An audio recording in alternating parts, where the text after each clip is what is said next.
365 days. That's how long I have used this smartphone, which costs only $155. In a time when even $500 phones are called affordable, is $155 enough for a usable smartphone? Let's find out. Now you might be wondering, what is that smartphone and how I ended up with this? Long story short, last year my old smartphone, which I used for 4 years, got stolen by a pickpocket. So I had to buy a new smartphone anyway, but my budget was limited to around $150. I looked up for more reputable brands like Samsung and Redmi, but one smartphone stood up to me. That is this Infinix Hot 60 Pro. I figured, since I have never used any Infinix smartphone before, why not give it a shot? One thing about Infinix is that they try to give you the premium features at a really affordable price. For example, just look at this display. It's so vibrant and eye-pleasing that watching any movie feels really lively. This shouldn't be surprising since it's an AMOLED display. It's not just good looking, it's freaking bright as well. With 1600 nits of HPM brightness, this is the first smartphone which I never had any problem reading under direct harsh sunlight. Paired with its almost symmetrical slim bezels, it almost looks like a flagship from the front. To make things even better, this display has a 144Hz refresh rate, which is also a bit of a gimmick, because you can only use that in only a handful of apps. So I had to resort for 120Hz, which worked pretty well without any noticeable frame drops. Overall, a pretty solid display which you wouldn't expect at this price point.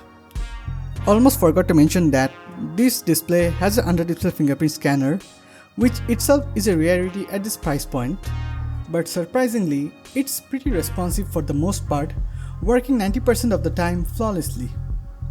It's not just a display that feels premium, even the hand feel of this device screams premium. Despite its plastic build, the matte finish at the back coupled with the 6.6mm thickness and 170g weight make it feel like a budget version of iPhone Air in a good way. That matte finish doesn't scream cheap. Moreover, that slimness and lightweight is something you wouldn't appreciate until you hold that phone. On that note, this phone comes with a hardshell translucent case, which is so flimsy that a drop from 3 foot cracks this case. I wish they would have used a more sturdy plastic. Obviously, this slimness comes at a cost, which I'll talk about later. Now we come to the part where things start to get a bit less premium, yet surprisingly not as bad. For instance, the stereo speakers are pretty decent. Despite its uneven sound distribution, like the bottom one is louder than the top one, it's decently loud for indoor usage.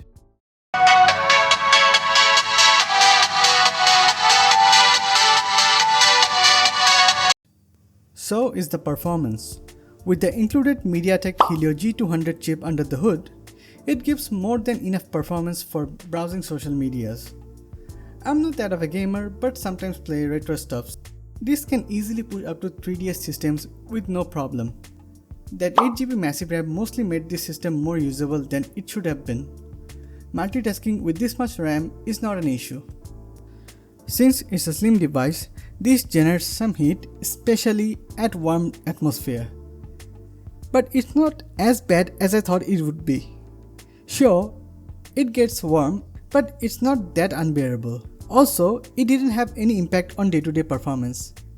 Although I can't say anything about heavy gaming. Even after a year, I didn't see any noticeable decline in performance. Overall, it's a good performing phone for regular tasks. Moving on to the least premium part of this device, the software. Before switching to Infinix, I haven't heard many good things about their UI.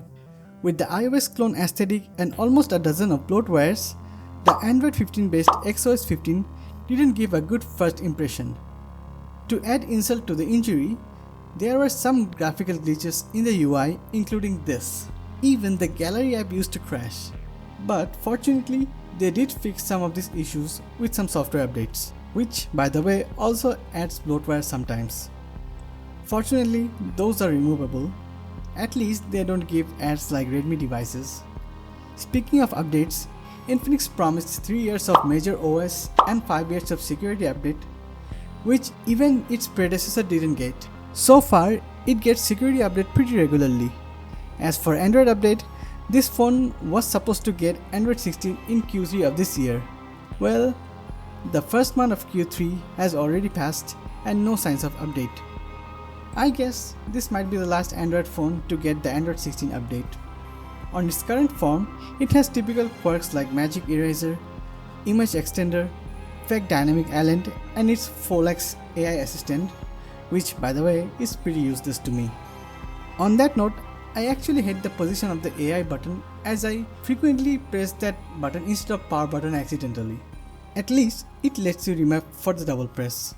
Overall, thanks to the bug fixes, software remains surprisingly usable even after a year. Same can be said about the camera. The 50 megapixel camera paired with two presumable dummy lenses provides some inconsistent photos. Sometimes it overexposes it, other times it provides some decent looking images. For video, this phone surprisingly supports 2K up to 30 FPS. Despite that, the video looks like any other video at this price point. It's pretty less detailed, a bit too much shaky, which thankfully can be fixed with a built-in EIS. Overall, the camera isn't the best, but I can live with it. Lastly, with the slim design comes the slim battery life. The 5200 mAh battery is not enough for this device. With 120Hz on and brightness around 50%, it barely gives me around 3 hours of screen on time after a year. Obviously, screen on time definitely don't tell the whole story. As for real world, one charge can barely last me a day. The standby optimization could have been better considering I never use the always on display. But at least it has 45 watt charger to complement it, which charges from 20% to 100% within an hour. I think not implementing a high density silicon carbon battery was a missed opportunity here. Overall, L for the battery life and W for the charging speed. To sum it up, even after a whole year, this entry-level device held up surprisingly well despite some hiccups. I could see myself using this for the next few years at least. This shows that you really don't need to spend a shit ton of money on your smartphone unless you really need that best performance or camera. If you use your smartphone just for calling and social media browsing, you can get by this kind of smartphones. Although, with the price hike due to RAM crisis, cheaper smartphone definitely got massive downgrade.